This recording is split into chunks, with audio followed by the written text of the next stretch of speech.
John Denton, OrlandoMagic.com. Cliff, you guys had 11 fourth quarter comebacks this season. Is that something you build, like a culture of not giving in, not giving up on a game? Is that something you had to establish, or was it just the way the team played? Yeah, I mean, I think that speaks more to, your roster, kind of guys you have on your team. Yeah, I think we're second in double-digit fourth quarter comebacks, I believe. But hopefully that's not the factor tonight. Steve, Josh Robbins with The Athletic.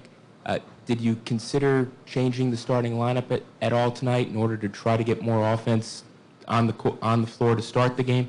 And if not, what's your rationale? We got off to a good start. And the other night in the first quarter and the third quarter, we played well early in the quarter. So, I mean, here's the thing, right? If you ever sit down and do it, with a roster like ours, we have many strengths. Having enough offense on the floor all the way through 48 minutes is not easy to do.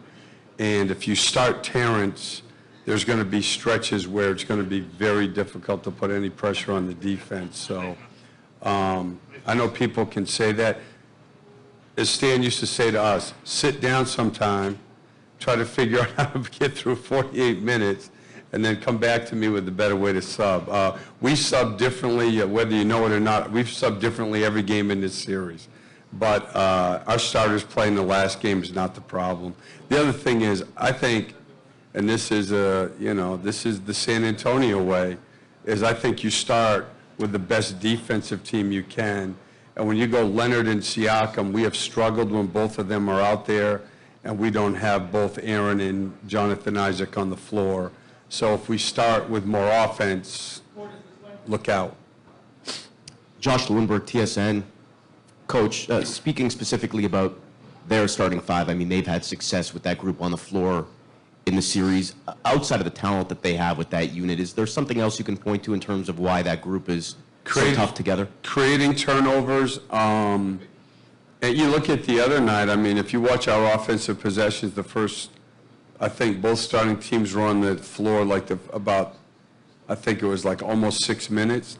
And we had really good possessions. We got good shots, and we also had 6 turnovers. And it remains the same thing as, the game we won, we had 11 turnovers. The 3 we've lost, 17, 16, 17. We're not going to win with our team. We don't have enough offense on our roster to withstand that. And then game 3, fourth quarter, and all of game 4, the rebounding game. To me, if we had an advantage, not that they're a bad rebounding team, but that was the one area, if you look at the 2 rosters, where we have to have an advantage. And if we're not more physical tonight, rebound the ball better, we're not going to win. Steve, Roy Perry, Orlando Sentinel. I know you mentioned that you'll take some time after the season to look back on what you guys have accomplished.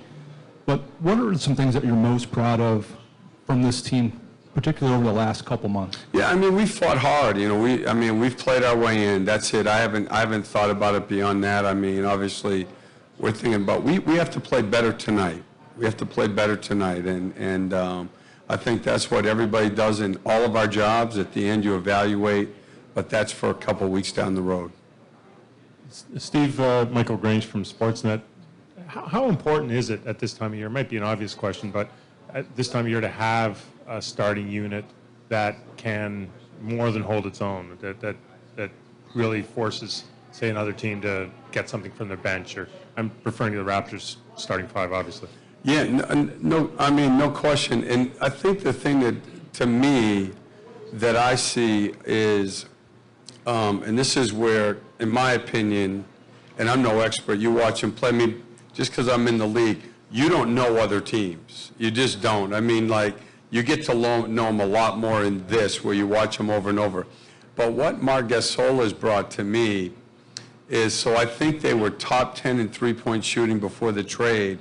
Now they're first. And the difference is simple. It's spacing. So, they're 5 out. It was a big problem the other night. We gave up more drive and kick threes the other night than we have all year. Why? He's out. They have 5 guys outside the 3. It's like playing Milwaukee, except the difference with him is like us with Vooch. There's only like 3 or 4 guys that can shoot threes and throw penetrating passes. So he is a playmaker, playing outside the 3, so you have to guard penetration. And for Siakam, I don't know what his numbers are since the trade, but I would think they've gone up.